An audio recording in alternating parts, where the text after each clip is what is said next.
Well, good morning. My name is Rocky Moretti. Moretti is spelled M-O-R-E-T-T-I. I'm the Director of Policy and Research with TRIP.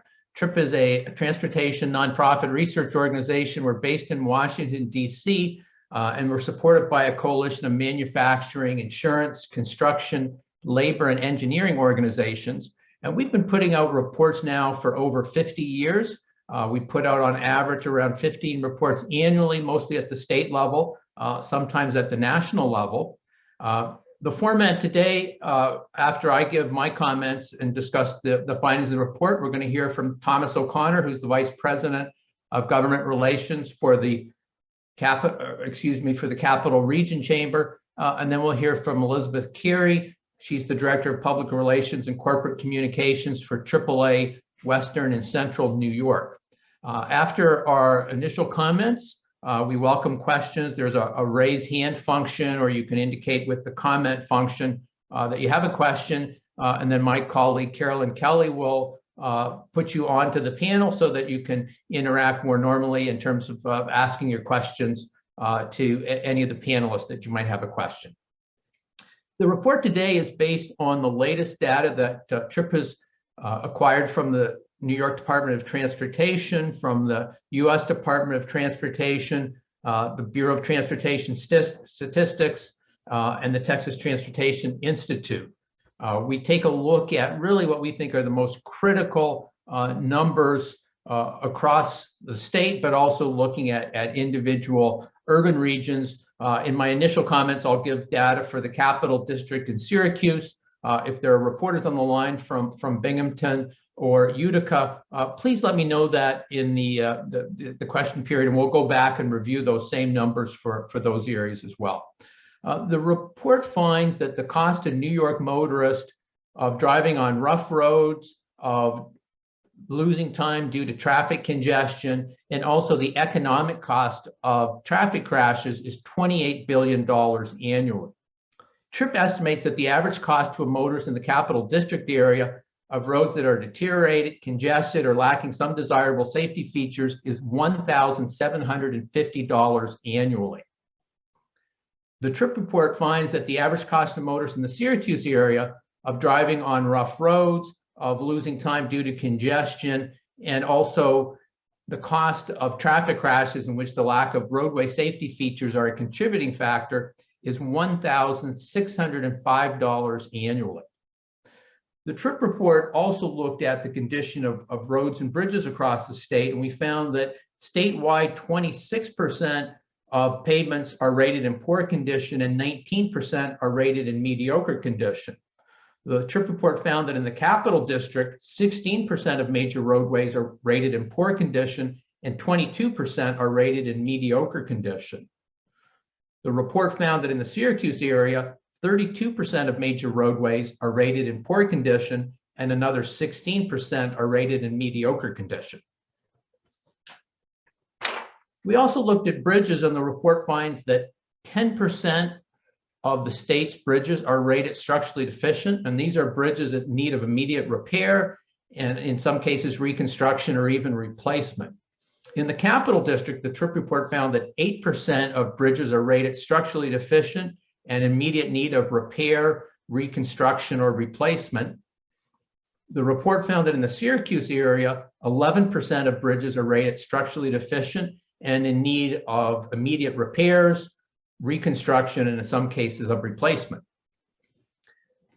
We took a look at the impact of COVID-19 across the state, and we found that at the height of the early stages of the pandemic, that vehicle travel in New York State had dropped by 45%. But by this October, vehicle travel in New York State was back within 8% of pre-COVID levels, consistent with what we've seen across the country as vehicle travel patterns begin to move closer to pre-pandemic levels. We also took a look at the impact of traffic congestion, and we modeled this based on the latest vehicle travel data, which has shown a significant recovery from the early stages of the pandemic. The TRIP report estimates in the Capital District that the average area motorist is spending an additional 49 hours annually stuck in traffic due to traffic congestion and waste an additional 21 gallons of fuel annually. The trip report found that in the Syracuse area, the average motorist is spending an additional 18 hours annually stuck in traffic due to traffic congestion and are wasting an additional 8 gallons annually of fuel due to traffic congestion.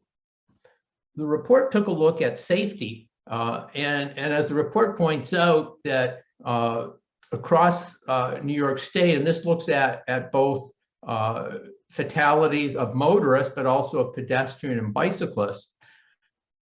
And it's estimated that about a third of fatal traffic crashes, the lack of roadway safety features were a contributing factor. They weren't necessarily the cause of the crash, but we know that when cost-effective roadway safety features are added, we see significant improvement in safety. The trip report found that over the last 5 years, an average of 43 people annually have been killed in traffic crashes in the Capital District. The report found that over the last 5 years, an average of 52 people annually have been killed in traffic crashes in the Syracuse area. So, as we point out in the report, the quality of the transportation system is very vital to New York's economy. Approximately $1 trillion of goods are shipped in and out of the state. We've actually seen since the pandemic an increasing need for goods movement and reliable goods movement, and that is certainly putting additional pressure on the transportation system. We also point out in the report that approximately 3.5 million full-time jobs in New York are directly reliant on the quality of the transportation system. So the fact that the system in many places is congested, has significant deterioration, and often lacks adequate roadway safety features is a significant concern.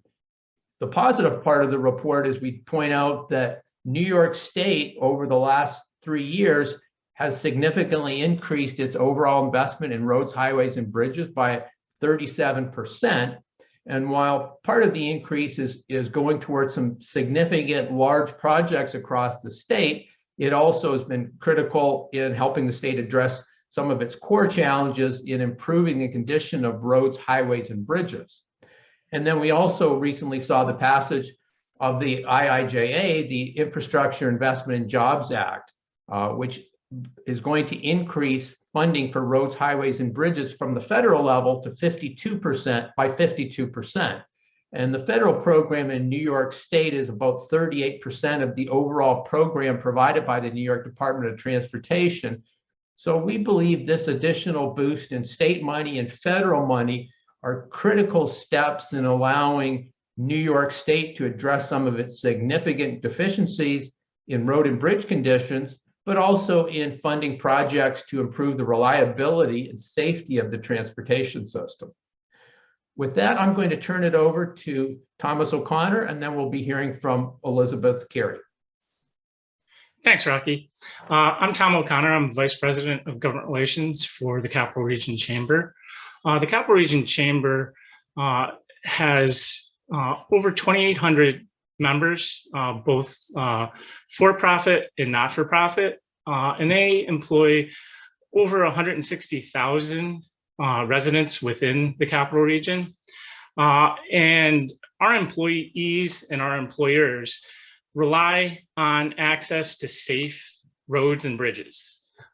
Without safe roads and bridges, our economy, our ability to conduct commerce is impacted.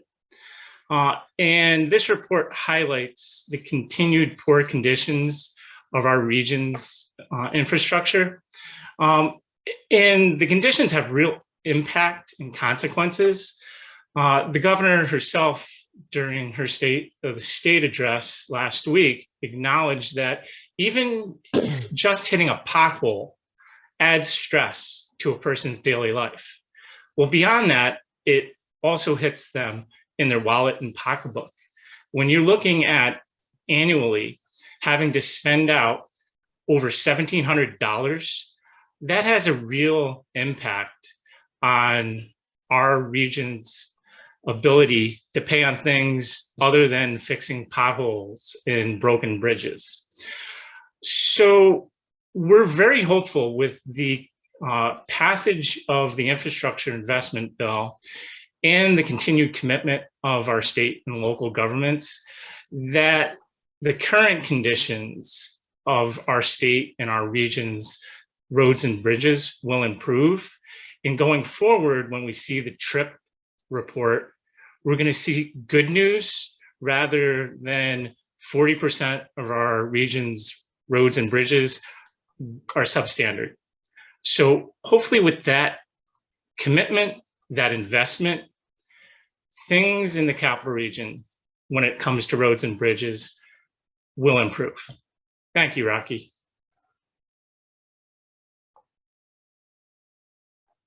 Elizabeth?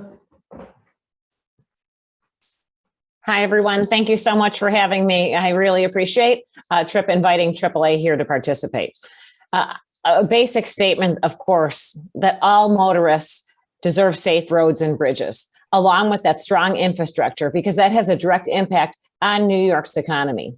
So if you look at today's motorists, they're saddled with increasing repair costs and those increasing driving costs, even though most people are driving less.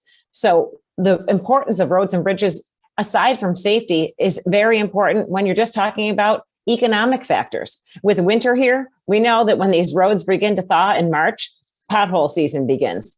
AAA will see calls increase for tire issues, people hitting potholes, and a pothole encounter, even if that's considered minor, it can wreak havoc on car tires, wheels, and suspensions. So AAA finds that pothole-related repairs can exceed $1,000 in some cases, and the average pothole repair is $306.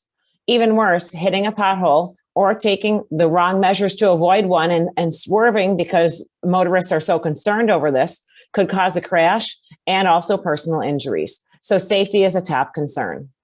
And the average price of gas right now in New York State, $3.48 a gallon today for the average across New York State.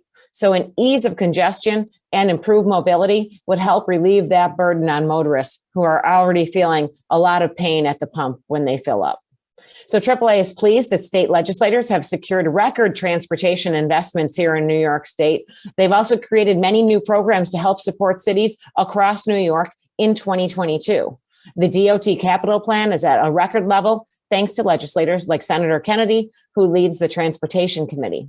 So AAA commends those efforts, and we do hope that more can be done to ensure a collective effort and unified safety for all motorists in New York. And of course, the tourists that also visit New York and will be welcoming in the summer season as well, especially. And AAA urges lawmakers to continue to prioritize transportation issues to ensure the safety and efficient mobility of all motorists across the state. Thank you again for having me participate. Thank you, Elizabeth. I'll now ask Carolyn to facilitate any questions that we may have, and we'll take a minute or two. If you do have a question, you can either send a message or raise your hand, and again, we'll put you up on the panel. Thanks, Rocky, and thanks, Tom and Elizabeth, for joining us this morning. As Rocky noted, you can either use the raise hand function down below to ask a question, or you can submit it via the chat. And while we're waiting for any questions to come in, just a note that the full report that we've released is available on the TRIP website. You can find that at tripnet, tripnet.org. And we will also have a recording of this news conference available there in the next half hour or so. So you can look for all the materials there. I do see a question from Lucas Willard. Lucas, if you'd like, I can promote you to a panelist and you can ask your question of the panelists. If you go ahead and unmute yourself. Hi, can you hear me? Yes, go ahead. Yep. I just wanted to know if the panelists predicted a measured impact in road safety with the bipartisan infrastructure law, and as well as ARPA funding to municipalities making improvements in their own roadways. I can address that first, and then if either of the other speakers want to jump in. It really comes down to the types of investments that are made, but I think it would be likely that we would see an improvement in roadway safety. It's important to point out that probably around 30% of traffic fatalities are bicyclists and pedestrians. So certainly they are certainly a part of the equation. And we've seen across the country that when state or local governments start to do really cost-effective measures, everything from adding rumble strips to turn lanes, to improving signage, to adding pavements that are skid resistant, to improving safety features for pedestrian and bicyclists. There's a significant improvement in safety. And so certainly it would seem likely that these additional resources, both at the state level, but also at the urban level, are going to, part of these funds will go to projects that improve safety. And most reconstruction projects by their nature also include modernization, which also have impacts, as they move to a safer design, let's say with an interchange. So I think combined, we would anticipate seeing an improvement in roadway safety for motorists and non-motorists.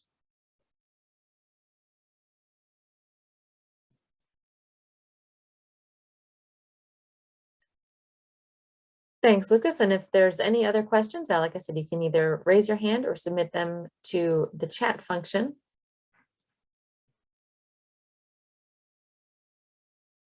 I don't see any additional questions right now. I'll also note that if there are any questions or any follow-up once we conclude this morning, that Rocky and myself are also available throughout the day, and we can also put you in touch with Tom and with Elizabeth if that would be necessary as well. So as I said, I don't see any further questions, Rocky. So if you want to go ahead and wrap things up. Okay, we'll conclude our news conference. Again, I want to thank our panelists, Thomas O'Connor and Elizabeth Carey, for taking some time to join us. And as Carolyn said, we're available at TRIP throughout the day for any questions people may have on the report. Thank you. Thanks, everyone.